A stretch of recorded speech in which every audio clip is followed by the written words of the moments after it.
Okay. Hey, on behalf of SWBC and a member of the Texas Business Hall of Fame, I'm happy to welcome everyone here today to Titan Talk. And I'm Charlie Amato, chairman of SWBC. My business partner, Gary Deli, and I would like to thank the other Hall of Fame members for joining us today, as well as the directors and Scholar Award alumni. Now it's my pleasure to turn the call over to Greg Armstrong, the current chairman of the Dallas Fed and also co-founder of Plains All-America Pipeline. And our featured guest today, Richard Fisher, senior advisor to Barclays and former president of the Federal Reserve Bank of Dallas. Greg, I'm going to turn it over to you. Thanks, Charlie, and thank you and SWBC for sponsoring today's event. We'll get right into it. We've got a lot of attendees and a lot of questions. So our topic today is an economic outlook for Texas. And we're certainly looking forward to some great insight from Richard, who, in my opinion, knows as much or more about Texas history and its economy than anyone I've ever met. And if you really want to get into a debate about history, you'll lose most of the time. So let me start the discussion with a two-part question for Richard. So given the adverse economic impacts of COVID-19, which for Texas were amplified by the near simultaneous actions of OPEC Plus to meaningfully raise oil production. What are your thoughts on three of the most significant non-energy drivers of Texas economy for the next several years? And then what about the oil field sector for the next several years as well? Well, Greg, I think you have to keep things in proportion. I mean, we are known for our energy. You're one of the great participants in that sector. As far as employment is concerned, it only accounts for 1.3% of employment in Texas, right there with agriculture. And trade and transportation accounts, non-oil trade and transportation accounts for over 13 times that. It's a fifth of our job creation in Texas. You won't like the next number because the other one is 11 times the amount of employment in the oil and gas sector is government in Texas. We are one of the largest, if not the second largest recipient of federal largesse of any state. And then of course we have a big government ourselves. And then professional business services, basically consulting, lawyers and so on, that's 15% of our employment. So those would be the three other sectors you have to look at. And even, of course, leisure and hospitality is bigger than the oil and gas industry here. I'm not talking about the value added or what funds with the wellhead tax. I'm talking about employment. And the reason I mention employment is because if people have jobs, they consume. And that's what drives our economy, just like it drives the whole US economy. Consumption is 70% of the US output. You can't consume unless you have money. You don't have money unless you have a job. And so we've got to get these people back to work. We are seeing a recovery. We had the sharpest downturn in Texas economy in our history. And now we have the sharpest recovery taking place. We're leading the United States. We actually created jobs in December when very few other states did. And that's sort of bragging rights for us. We lost 4.8% of our jobs during the pandemic. That compares to the country as a whole losing 6.5%. So relatively speaking, as always, we're outperforming. But those are the three big sectors: trade and transportation, government, and professional and business services. And next to that, by the way, 14% of our jobs are in education and health services. So the nice thing about our economy is we are well diversified. In fact, we're diversified pretty much along the lines of the rest of the US economy.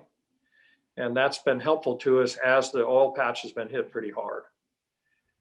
Now, we all know that the wells being drilled have recovered. We're up, what, Greg, above 400 right now or so. We got down to almost 100.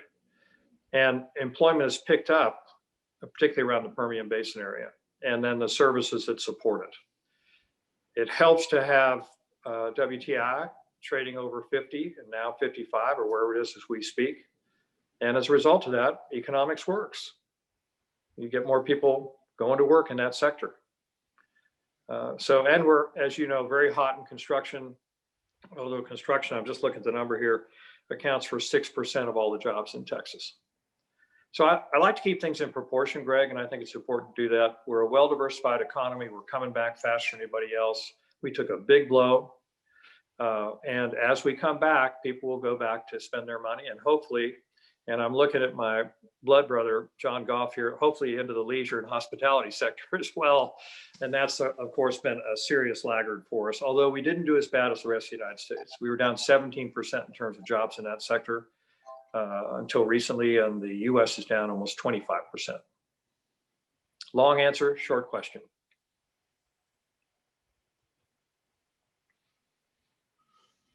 You're on mute. You're on mute, Greg.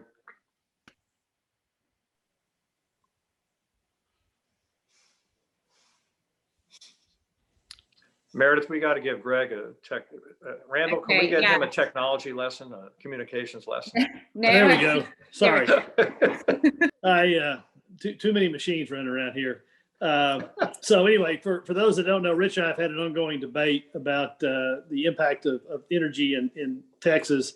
And so I don't dispute the percentages on the employment. We just think the value that we bring as a whole is a little bit more than that. But yeah, it's about 12% of the value added to our output in Texas. So I was talking about employment. Yeah, it's critical to our state. Look at the wellhead tax, our education system, and it adds about 12% overall in value added terms to Texas output. Agreed. So we'll move on to other questions. We've got several here. Several of our legends have basically had questions. And Albert Chow, who is president of Westlake Chemical Corporation here in Houston. Albert, if you want to pose your question. Yes, please. Thank you, Greg. If I may ask two questions, one for Richard, one for Greg. For Richard, before the COVID-19, US is pretty much at full employment. I think unemployment rate is like 3.5%. And now, hopefully this year or early next year, we'll be out of the pandemic.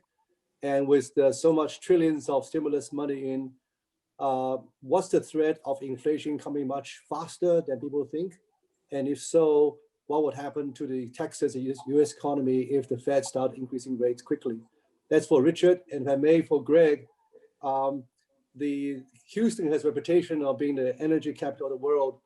And with the potential peak oil that we're talking about, do you think Houston can transform itself to continue to be an energy capital of the world, but involving more renewable energy technologies, operations, financing, so on and so forth? Thank you. Well, Albert, there's a lot of cheap money out there, as you know, and now we have this fiscal stimulus program.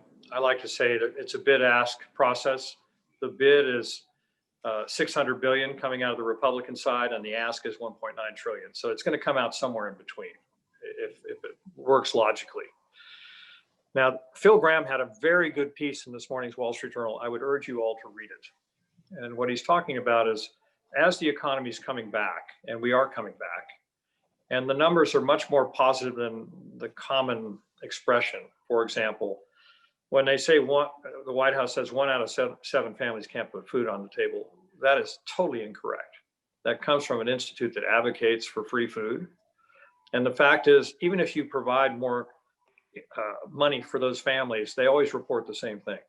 It's an interesting oddity in the statistics. So I would urge you to read that article. And the point is that just as we're coming out of this, to pour all this money on top of it, on top of a monetary policy regime which has anchored rates at 0 and is expanding its balance sheet at the Federal Reserve at 120 billion a month. As you may know, when I joined the Fed in 2005, went on the Open Market Committee, our total balance sheet was 500 billion, going to 600. And now this year, we'll add $1 trillion, if they keep this pace, $1.44 trillion, if you just multiply those numbers times 12.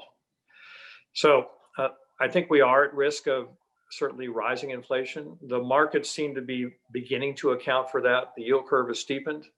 The 10-year Treasury, which in March, when we had the panic, was down below 50 basis points, is now over 1.1. These are minor numbers for all of us that are business, or all of you that are business operators.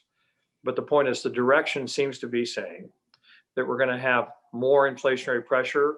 The Federal Reserve said they will not begin to tighten and you tighten by reducing the size of your balance sheet or raising rates, probably the former rather than the latter initially, until we get somewhere, and it's not articulated, after 2%, after we reach there.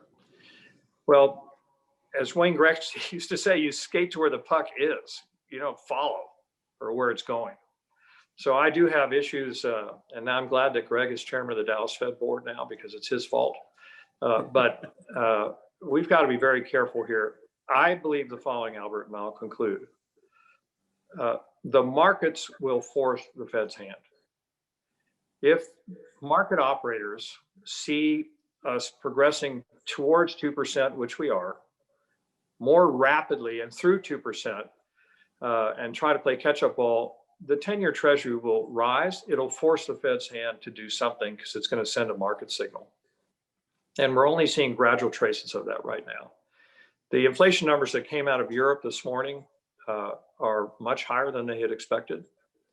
We're seeing transportation costs, in particular, shipping costs, the input costs for goods and manufacturing, as you probably know, Albert, better than I do, have been increasing at very high rates.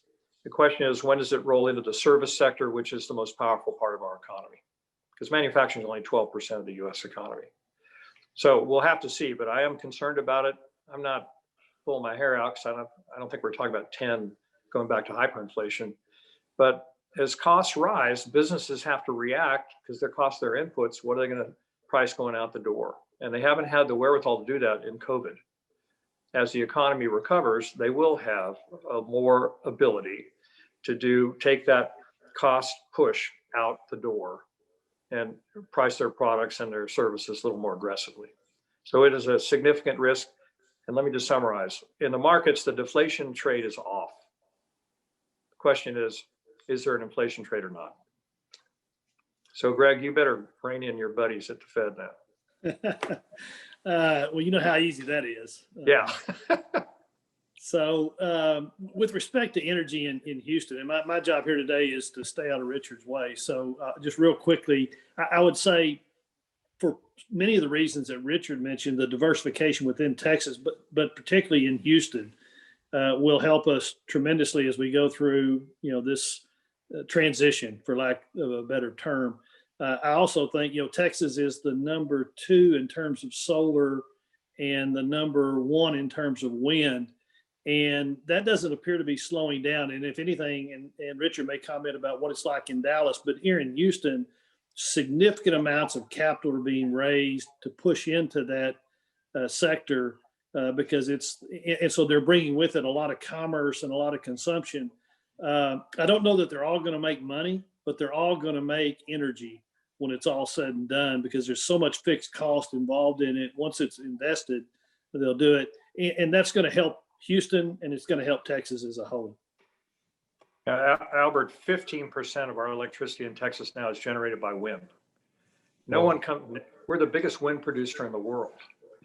And so that's quite a statistic. And as far as Houston is concerned, this will upset the Houstonians, but 28% of the employment in Texas is Dallas-Fort Worth, and 24.2 is Houston. So we are as seriously affected here in our local region of John Goff's and mine, and Randall's, but it's, again, they're both better diversified than people know on the outside. And I think that helps with our economic recovery. And what Greg mentioned is very important. We are a power player with our central grid here. Remember, there's an eastern grid, a western grid, and there's a Texas grid, fed by not only hydrocarbons, but also importantly by wind and a little bit by solar. And I would just also mention, and since Paul Foster's in Denver, when we go through these consolidation periods, we see a lot more people relocating to Texas. And so if you've got energy companies with operations in Texas and in Denver or Colorado and different basins, they tend to migrate toward Houston, even companies that have had to go through bankruptcy. And so it seems like we pick up replacements, if you will, for some of the things we lose. And so with that, I'm going to ask. Well, Greg, one other thing here. You've noticed the Biden administration has forbidden fracking and activity on federal lands. We are blessed we don't have many federal lands here in Texas. right? Good point. Yeah. That'll increase the migration in my view. Most of the federal lands in the Permian reside in the New Mexico part of the basin. So, Or New Mexico. and so with that, I'm going to Paul Foster. I think you had a question. You want to join in here? Paul can answer these questions better than we can, by the way. Yes. Yes, and I apologize in advance. My Wi-Fi here is not very good, so I hope you can hear me okay. But without asking you to make political statement, I'm curious about your impression of what the impact is going to be of the executive orders. President Biden has issued a record number of executive orders, and the ones I'm particularly concerned about are energy related, whether it's the Keystone Pipeline or more specifically the prohibition of permitting on federal lands. We have a number of permits that are actually in limbo and actually have had several rescinded that had already been issued. And I'm not sure people are aware that that's going on, but we had permits in hand that we've had to give back. So I'd just be curious to know what you think the impact of that is going to be. Paul, first of all, the good thing about the Federal Reserve is you have to check any politics at the door.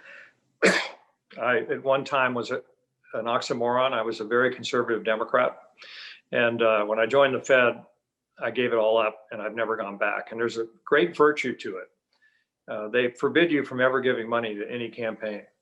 And I've continued to tell campaigns when they call that, I'm sorry, the rule applies even after you retire. So it saved me a hell of a lot of money to be president of the Federal Reserve back in Dallas.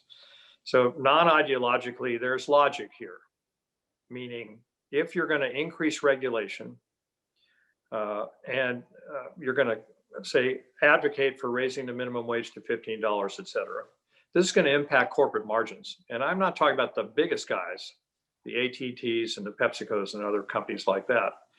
They will have a better time figuring out how to get around it. I'm talking about the job creators in America, which are small and medium-sized businesses run by women and men that build things from scratch. In the United States as a whole, they create 80% of the jobs historically, and they hold 50%, although we've had a ding from the restaurant and leisure sector recently. So how are they going to deal with all this new proposals that are being made? It's going to crimp their margins. It's going to force them to raise costs. And I view that from an economic standpoint as a negative. As far as the executive orders are concerned, I'm glad you mentioned the Keystone Pipeline. Greg and I were talking a little bit about this before you all got on. First of all, they never consulted the Canadian Prime Minister or the Western Premier. So we've insulted our Canadian friends, and they are vital to us. Secondly, this is throughput. We are energy independent. Sending that stuff after it gets to the ports broad goes somewhere else, but it also helps us. We get value added from the transportation and the construction. So I just found it to be, from an economic standpoint, not an ideological standpoint, it doesn't make sense to me that you would act so quickly and shut something down that was vital for our relationship with Canada. Secondly, added value in the United States, created union jobs, and they were able to make sure that they can construct this in a carbon neutral way, transporting it from the tar lands and Canada all the way down and out our ports. So I view this as a negative. And I view the alacrity with which it was done as indicating either they had everything contemplated before he got elected. Now, of course, disputing the election took some time to get your team together, but he had it already in place, or just a knee-jerk reaction, which I view personally, setting aside my love for you, Paul, and for the energy sector, I just think it was a little bit too rash. And it sends a signal that one is willing to endorse the green agenda aggressively at the cost of jobs at a time when we're just beginning to pull ourselves out of the COVID recession or depression. So the timing is very questionable. And some of it was just undoing the Trump executive orders. I don't like government by executive order because we have a legislature, whether you like them or not, that should have the final say. But a lot of this was exacerbated by the Trump administration, and before that, especially by the Obama administration. This is a bad trend in the governance of the United States. Other than that, I have no opinions. Thanks, Paul. Thanks, Richard. I think you characterized it very well, and it's just unbelievably unfortunate in terms of the big picture. We'll move on to Patricia W, who's the founder and CEO of Belmont Village Senior Living here in Houston. Patricia. Richard, I'm in the seniors housing business, and one of the bright spots we're seeing in Texas right now are the number of people who are moving into Texas and bringing their parents. I can speak to that anecdotally because we see it every day of the week in Dallas and Austin in particular. But can you trace through for us the impact of the terrific in-migration that we're seeing of people who have jobs that are coming to Texas? I have been speaking about this, Patricia, since the 1980s. And to the annoyance of my friends in New York and elsewhere. You know, when you think about it, I describe New York now, just to sort of gig my partners at Barclays that are in New York, as a flyover state. They're being taxed to death, they're regulated to death. The governor and the mayor of New York City have done a terrible job on COVID. You see the same thing in New Jersey. Connecticut's done a little bit better. It's a smaller population base, but the tri-state areas we have seen migration continually. I believe it's been accelerated by COVID. Just in my little area around here in Dallas, you put a house on the market and it goes off in 3 minutes, literally. I mean, and it's always above what the asking price is at almost every price point, except for the most expensive of all. So I don't see this slowing down. We are now the second largest state in terms of congressional representation. That's reflecting the census. We'll pick up a couple more seats. California has stalled and is declining in terms of its population. You can look at the freight rates, the U-Hauls and so on. We're the #1 state in terms of where people are migrating to. There's also North Carolina and Georgia and Tennessee, but we do it in size. And Patricia, I think this will just continue for quite some time. So we're in a sweet spot as far as housing, and as far as these people bringing their parents, as you mentioned. The one thing I worry about, by the way, 25%, a quarter of Texas residential renters, so apartments and even homes, are now behind in their payments.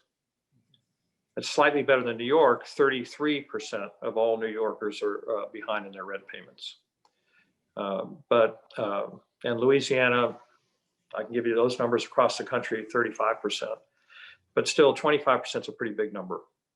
So we're going to have to repair that. And remember that a lot has been forced by government, but also transfer payments that are coming out in size, which was referred to earlier, are supporting these folks that should be paying their rent, but they're not. So we're not without a blemish, but we are the beneficiary of people moving in. When people move in, what do? You get products sold, you get services provided, you sell more electricity, and it's a plus for us. I think Texas, that's why I basically migrated back here from being on Wall Street, because I didn't feel that you could add any new value added in New York. And this was in 1973. So I'm happy to say I was ahead of the curve. I didn't profit as well as the rest of the people on this call by that, because I didn't buy the right things. But nonetheless, I think we're in a sweet spot. It'll continue. We may even be on the world time clock at some point. I know there's still Chicago is still on the world time clock. So hopefully we'll make that big jump. We're being recognized as being the growth epicenter of the United States. One last comment. When I was at the Fed in 2008, 2009, sitting at the table with all my colleagues trying to figure out what the heck to do, I like to give them a little barb in 2009 by pointing out that 100% of the private sector jobs created in the entire country were in my Federal Reserve District. They were in Texas. We are the job creating machine of the country. Thank you. So Richard, you've had the benefit of sitting in the AT&T boardroom and asking questions I'm going to So turn is to Randall, Randall. by the way. I'm going to turn to Randall Stevenson now and let him, who's Oh, you know, God. Okay. the new inductees, and let him ask you a question. Randall. Could you put Randall on mute, please? Yeah, I'm sitting there thinking, I've been working for you for like 10 years, as my board. And I have now, for those who didn't know it, I've officially retired. So I don't work for you anymore. So I can ask whatever the hell question. All right, shoot. A lot of the questions that I had teed up, because I always, once a month at our board meetings, get the chance to just listen to Richard talk about the economic situation, and Albert on inflation has already hit that, and the in-migration of Texas and so forth. But as you process, Richard, you think about coming out of COVID and economically where this thing goes, and after the 2019-18 pandemic, thing exploded, right? And you kind of have an expectation. There's a lot of pent-up demand here, but the one unknown is, what does this Biden administration do around fiscal policy and taxes and bonus depreciation and all those things we love and know, inside and out? How do you think that affects just economic growth coming out of this? And do you have a planning scenario on that? Number one. The second question, I can't let you get off this call without talking about the GameStop situation. How do you process that? Because I find it hard to feel sorry for, big hedge funds putting naked shorts on companies, but are there implications to this that are lasting? And how are you processing that? I'll start with the second, and then if I can remember the first, I'll go to the first, because GameStop is, to me, nothing new. If you go back and read the history of these kind of things, you start with what are called the Crayon Papers, written by Washington Irving. And he wrote them at the turn of the century of 1700 to 1800. And then any investor should have read Charles Mackay's great, brilliant book, written in 1841, called Memoirs of Popular and Extraordinary Delusions. Or if you're more modern, you want to read something in current English, you read Charles Kindleberger, the great economist, who was really the great essayist and thinker on manias and panics in the 1960s and 70s. His textbook, by the way, is still being used. Not many investors read it anymore, but they should. And my point is that this is a recurring theme. Washington Irving talked about the Mississippi bubble in 1719, John Law's Bank, all these kind of things. And what you have here are crowds that will rush into a situation based on speculative opportunity and believe that the sun's going to shine forever. It never does. And it hasn't throughout history. I do think, Randall, and you know this better than I do, that the ubiquity and the latency of instant communications, we're an example here right now where we could form a group of opinion and execute, exacerbates the situation, but it's the same phenomenon. Now today, Secretary Yellen, I'm not used to calling her secretary yet, Treasury Secretary, when she was my chair at the Fed, is meeting with the regulators. The purpose of regulation, following on Charles Kindleberger, the great economist's comment, that markets unregulated get out of control and do harm. So there has to be some kind of guardrails, or using a ranching analogy, fence lines, so that your cows don't wander all over the place and make a mess. They're meeting today with all the regulators, the SEC, the Federal Reserve, the New York Fed, and others, to try to figure out what to do in order to protect the average investor. That's the purpose of regulation. And I'm guessing, because these are social democrats now in power, they're, by what we consider in our political spectrum, liberals. They're not just going to talk about the small investors that got hooked into GameStop and AMC and into silver, but they're going to talk more broadly about what needs to be done to update regulation in the modern era, where, again, we have a form of communications we just haven't had historically before. As to all the stuff that's coming out of the Biden administration, again, we'll see where corporate taxes go. My guess, and as you know, Randall, some of our friends guessed, we may see the corporate tax rate go up to 25%. It may not go all the way to what he seems to have articulated in his campaign. But again, minimum wage, more regulation, more imposition of regulatory oversight, not just to banks, but importantly to those that produce goods and services in this country, who create jobs and create our prosperity. It's got to be a setback. And I worry about it a lot, because whether you like Donald Trump or not, to me, the most important thing he did wasn't a tax cut. The real generator of jobs was de-emphasizing regulation, cutting back on the growth of what's called the Federal Register, which was growing asymptotically under President Obama, and frankly, also under President George W. Bush. It was growing too rapidly. And if you look at the data, Randall, from the National Federation of Independent Business, which is, I think, the best database for small and medium businesses, the job creators in America, right after Trump was elected, their whole emphasis shifted. They went from being pessimists that felt they were overregulated and overtaxed and overseen, to suddenly becoming optimistic. And that was because a de-emphasis on regulation. My dry cleaner here in Dallas has a book this thick, used to have a book this thick, of regulations he had to follow. He only had 20 employees in his 3 different units. And he had to have a compliance department. That disappeared after Trump. Now, to reverse all that stuff, I think it's going to crimp the possible job creation we could have and offset all the stimulus money that's being shoved out there. And as we all know from the statistics, we're also spending or shoving out money to provide some people, a good portion of our workforce. Again, go back to Phil Graham's piece this morning. It's very good in the Wall Street Journal, that we're paying people more to not work than to work. That doesn't incent them to go back into the workforce, and that abandons the concept of increasing employment, which then leads to more consumption, which leads to more economic growth in the United States when people go back to work. So I hope I addressed your question, Randall. And by the way, my golf handicap is down to 9-9. I'm ready to play you for money then. Randall and I played golf for quite a while. He's got a long drive.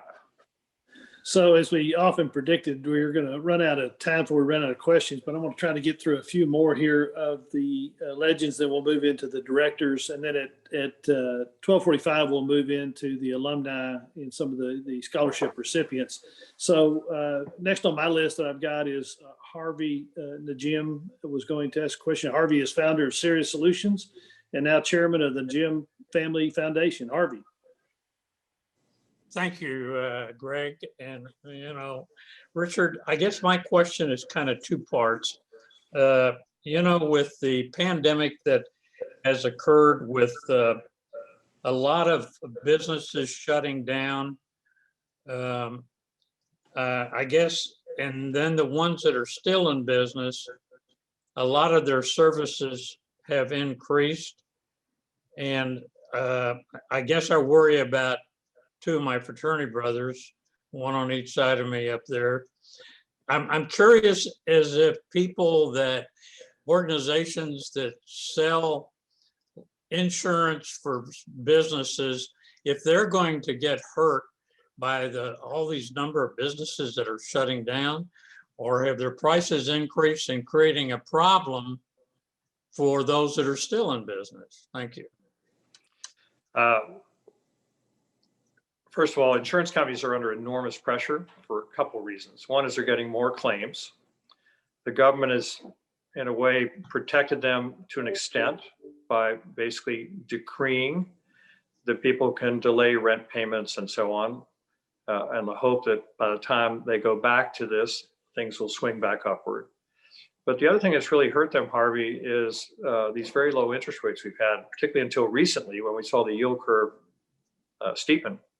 When it was flat, the natural reaction is you take on more risk because you have to earn a return to protect yourself, particularly in the life side, as well as property and casualty. And there was no way to, under ordinary operating circumstance, to make the kind of money they need to make in order to cover their long-term liability exposure. Well, they're getting a little bit of relief now. The 30-year bond, they like long duration stuff, as we say in the business, is now at over 180. still, when you think about it, and you know this, Harvey, because these are still minuscule rates of return. And what we worried about as regulators was that they would be stepping into spheres to increase their returns that were creating additional risk. We haven't seen that too much in evidence, but I think what you just mentioned layers on the risk that some mistakes were made. We'll just have to see how this works its way through. Yeah, and But- Richard, I really think 2021 is going to be like 2020 was. You can't vaccinate 280 million people in 3 to 4 months. It's going to take a year. Well, we in Texas are doing a pretty good job here at the Texas Speedway. As you know, we're doing 10,000 a day. It's actually going to be 1,000 a working hour.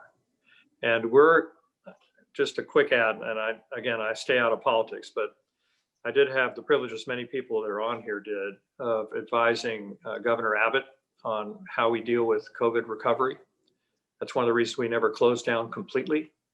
And we're still creating more jobs, as I mentioned earlier in this call, than anybody else, and we've recovered faster. But I think we've done a pretty good job relative to everyone. Look how screwed up New York is on COVID injections and putting needles in people's arms.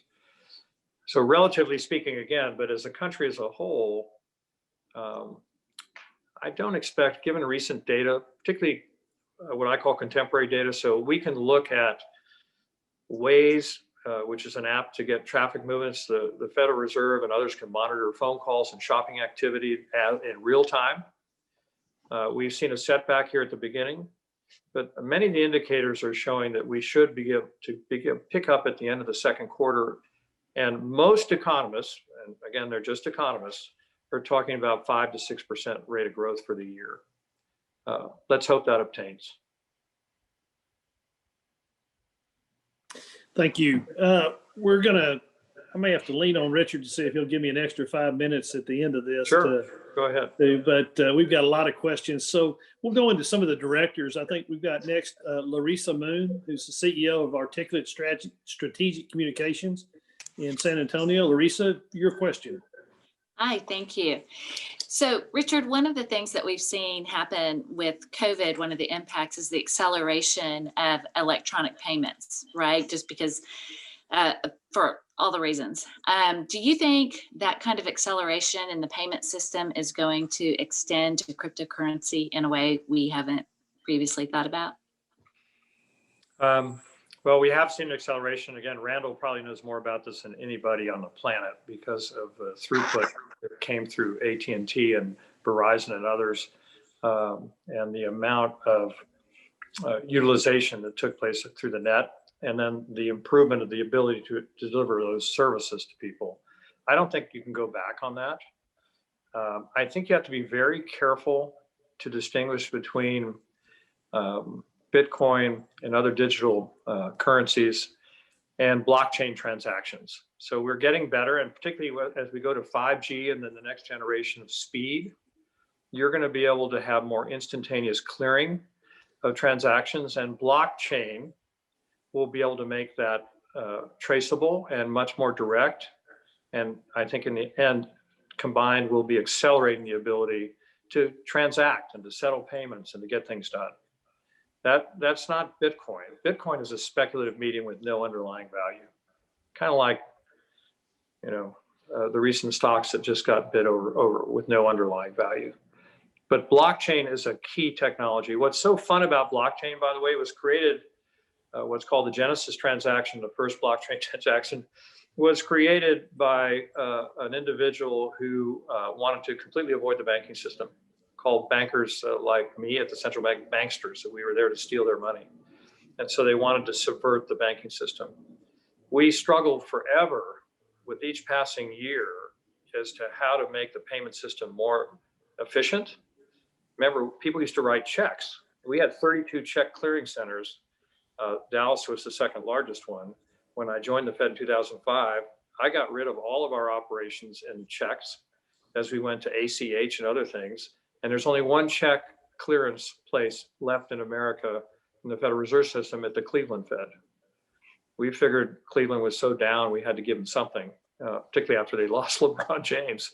So here's my point. We're accelerating the ability to process things.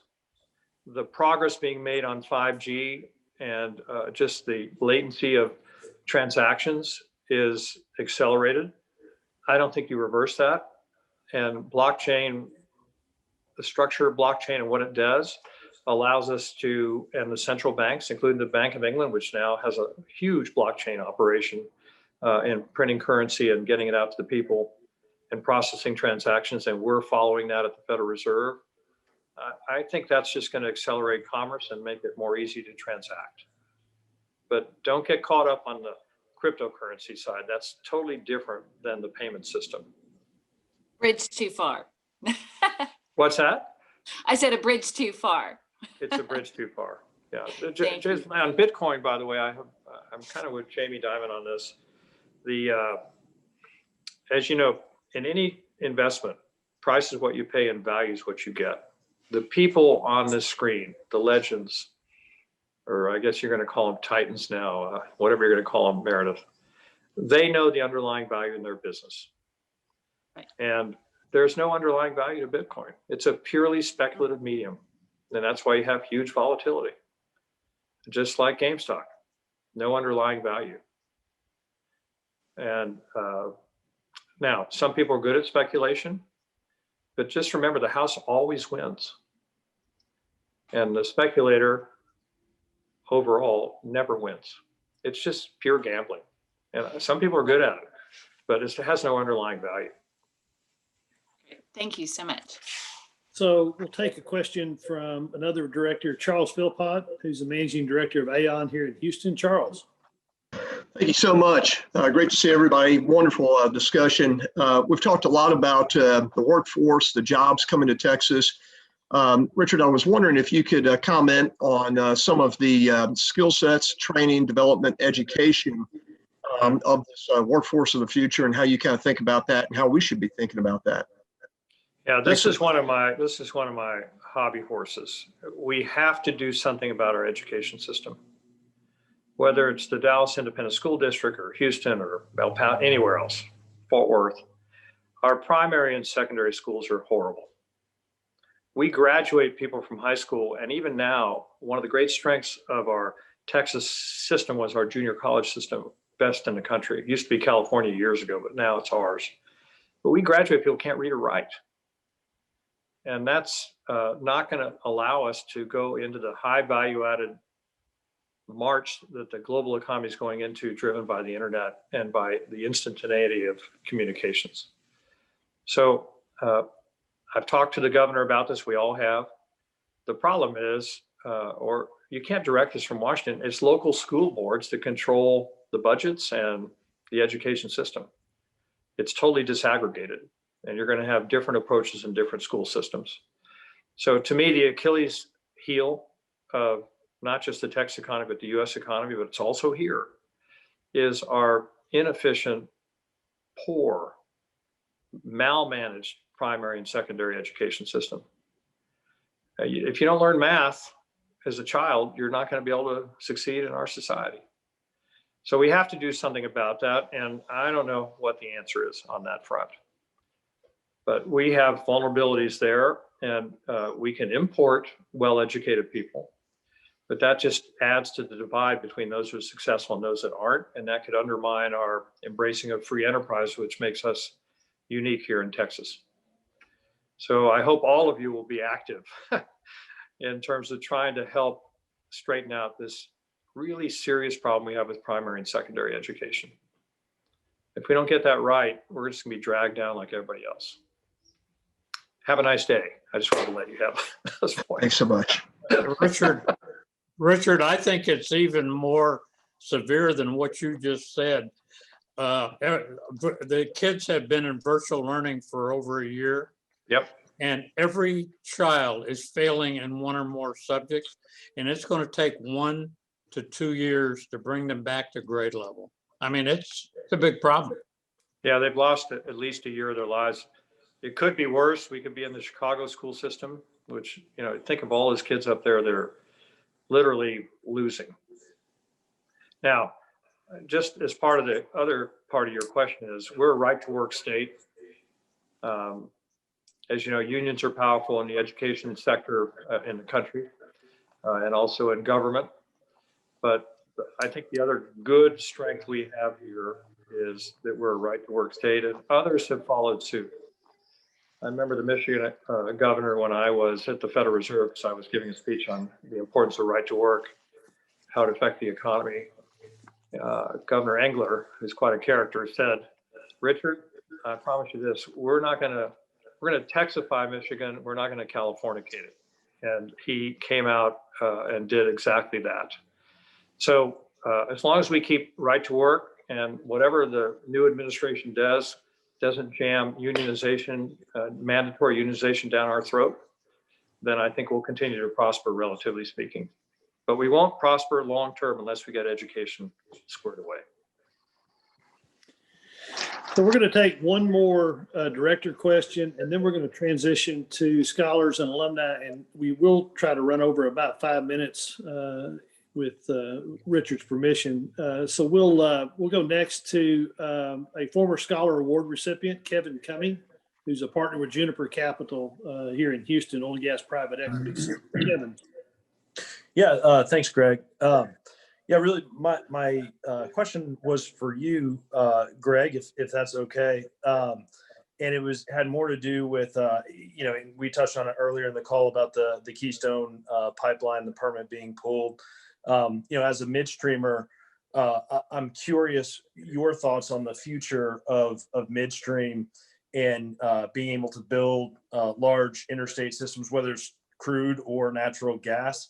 And is it something that you're going to see midstream start to pivot towards moving CO2 to CO2 sequestration and or potentially even hydrogen at some point? So just curious your thoughts on the future of interstate midstream. I'll be brief. So once they quit letting you build new pipes, the value of existing pipes goes up. So, and we've got excess capacity in crude in many places, in Permian Basin in particular. So there's still a lot of room to fill up a lot of capacity. I think in gas, we really need more pipelines. We need more export facilities.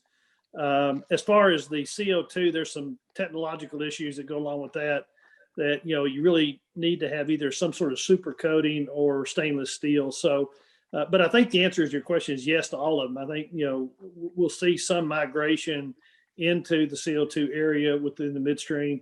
And you'll also probably see some of the midstream companies migrating into wind and solar directly or indirectly, because they're good at what they do and they'll use their business platform. So, Rich, I don't know if you have anything to add to that. Yep, I don't. You know more about it than anybody else. Well, you and Paul and everybody else knows more about it. So we're going to go in now to the scholars and the alumni.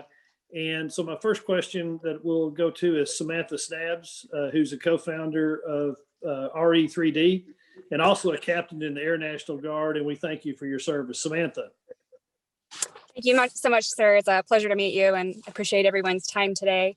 Apologies for taking this from my car. I'm a reservist on the weekends and occasionally during the week with COVID. But I run a small 3D printing company where we manufacture out of Houston, which is relevant to my question. The comment was rightly made earlier that manufacture a small percentage of our economic growth and job creation, maybe compared to some other.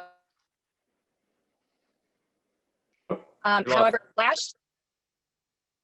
Samantha, you're cutting out. I'm so sorry. Let me try and mute my video. How's this? Okay, great. I'm so sorry. My question relates to last year, both as a guardsman that was involuntarily activated, as well as running the printing company. With the demand of PPE last year and some of the shortages, even for ventilator components at hospitals, we were pulled into a number of conversations up through the federal level and with the Texas Military Department that organized really well to try and organize public and private partnerships with government to solve the issue. And there was a lot of discussion afterwards for a couple months and some white papers that were written in regards to a concern that a lot of US manufacturing was no longer being done in the US and the need to increase it as we think about job creation and economic growth going forward. I'm curious to hear y'all's perspective, if you concur and if you see anything in the shorter term that may result because of that, to support more economic prosperity. Well, both in the Trump administration and what President Biden has so far declared, they want to bring more jobs back to America. Remember, make America great again. And Biden has sort of continued on this. He wants jobs to be created in the United States. You have to put it in a macroeconomic global perspective. The fact was that not only with its repression of human rights, but the cost of labor in China has risen to a point where it is questionable whether you can operate efficiently, in addition to the intrusion of state-owned listening devices and, for example, having to have a Communist Party official sit in on all your management meetings and all your board meetings. So there has been the issue of how do you resource? You're going to resource to your lowest cost point in order to have the most efficient supply chains. And if we can provide the incentive to do it here in the US, and especially here in Texas in our case, then that's an attractive place to relocate to. The real beneficiaries, by the way, have been Vietnam, where a lot of labor is much more efficient and less interfered with and cheaper than you have in China. And then some of the so-called Eastern European countries, as well as Mexico. But if you're going to add on more taxation and more regulation and insist that you have a double of a minimum wage, that's not going to make us more attractive to attract the kind of manufacturing that we'd like to have. So we'll see that the intention's been declared. The question is, are you going to make it less attractive to be here than it is in Vietnam or Poland or Mexico? And that's really what they're going to have to struggle with in order to bring manufacturing back to the United States.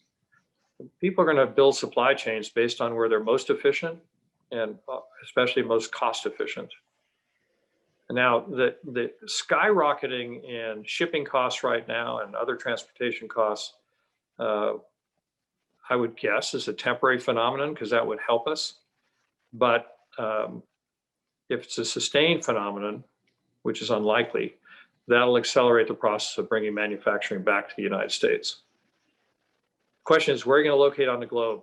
And either we're the most attractive place to be or we're not. Efficiency of labor, cost of labor, tax burden, regulatory oversight, those are the key things that will determine whether we can have more manufacturing here in the United States. And thank you for your service. I just add also the source of probably the cheapest energy in the world right now resides in the U.S., both for gas and oil. So we're going to take two more questions, and that'll probably run us out of time and a little over. So we're going to go with Brandon Karam, who's the founder of Pristine Cleaning Sprays. And I would also add is the recipient of the Chow family's TBHF Chairman's Award when he was at UT Austin. So Brandon, if you would. Thank you very much. My question is actually somewhat related to the last one, as far as supply chains go and some of the disruptions that we saw in those due to COVID. Companies kind of responded in a number of different ways by either, stockpiling inventory or important component parts, or building new warehouse spaces to store those, relocating manufacturing or bringing it in-house. I was curious if you thought that any of these trends may be long-term, how that may affect or impact the economy of Texas, and then, as a Texas business, how we might prepare ourselves for that new future where supply chain is done a little bit differently. There have been enormous changes that have taken place, as you pointed out. When you talked about stockpiling, I was in Australia the first week of March of last year. And my first meeting with one of the biggest mining companies on the West Coast, the CEO said, we're stockpiling two things here in Australia, US dollar treasuries and toilet paper. As you may recall, that all ran out very, very quickly here as well as anywhere else. But more seriously, I'll give you an example. And if you look in the consumer space, I'm on the board of PepsiCo. So food products, Frito-Lay and drinks and coffee. We were able to accomplish in 5 months what we had planned for 7 years out. What do I mean by that? If you look at the concept of what's called O2O, so the letter O to O, that's online to offline. And again, this has been accelerated as not reversible in terms of the speed with which you can communicate. And as 5G and other technologies come forward, it gets even more accelerated. You type into your laptop or your phone or whatever it is, and someone delivers it to you in a touchless manner. I don't see that being reversed. It is enormously efficient. It takes out some of the socialization of going to the store and interacting and so on, but I think habits are built after just a few months. And we've been in this habit now and use it more and more for almost a year, if not more than a year. That affects us in Texas just like it affects everybody else. So as you think this through, think through what technologies enable us to do, how the internet has been utilized, the speed with which you can process things through AT&T and Verizon and all the other linkages, and what creates the greatest, least cost friction and the most efficiency. I don't think this is reversible. People have to find the right balance, but we've made so much progress, so much money's been invested in this that I don't know how you take it away. We've gotten used to it now. And so you just need to plan for this, because that's where the future is. And you're at an age where you can understand this. Old guys like me and Paul Foster, we're beyond repair. So good luck to you. Thank you very much. So we'll take last question will come from Lauren Cornell, who's the co-founder of Novo Thelium and also a scholar from UT San Antonio. So Lauren, please. Thank you. It's a pleasure to be on the call. My question is in regards to research and development, because that's my background. I'm wondering what your opinion is on the future outlook for R&D funding opportunities in the coming years, whether they're going to increase or decrease, specifically in areas that aren't directly linked to a COVID research product. Well, that's one of the great things about our university system in the United States, which is unparalleled, whether it's where you were educated or where I was educated, or even Randall Stevenson, who was educated in Oklahoma, but we'll take that and give it some credit. We are the R&D powerhouse of the world.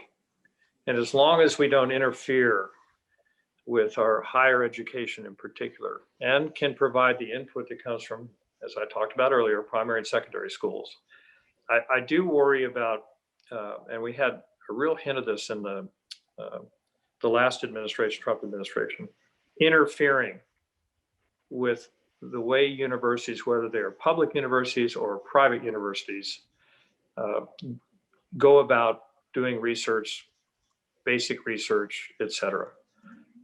As long as we don't interfere and try to direct it politically, we will still be the R&D center of the world. Now, what is the problem with our university system and protecting R&D? As we all know, China purloins intellectual property. It's just part of the way they think. It's what drives them is to escape what's called the middle income trap in economics terms and raise the quality of life and their people. It's a huge amount of people. And they do have enormous R&D and intellectual property espionage operations. A lot of the students they send to the United States have to go back with something they've been able to take out of the university system they came to. So that's the challenge for us. We innovate, they take away, they steal. The Russians and others do the same thing. But we are the epicenter of R&D globally and of basic research. And I hope that any administration would continue to prioritize that.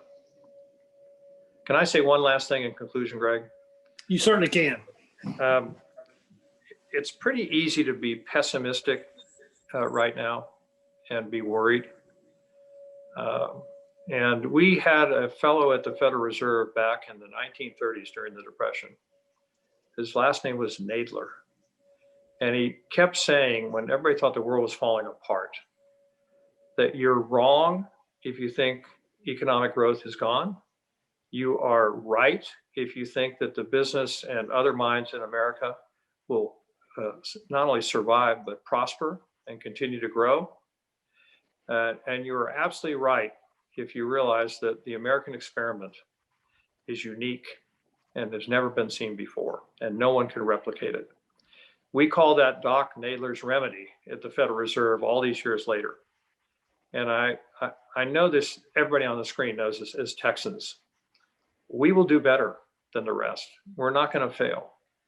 And governments come and go. Some of them are encouraging, some are discouraging, but business leaders figure out a way around and how to deal with it.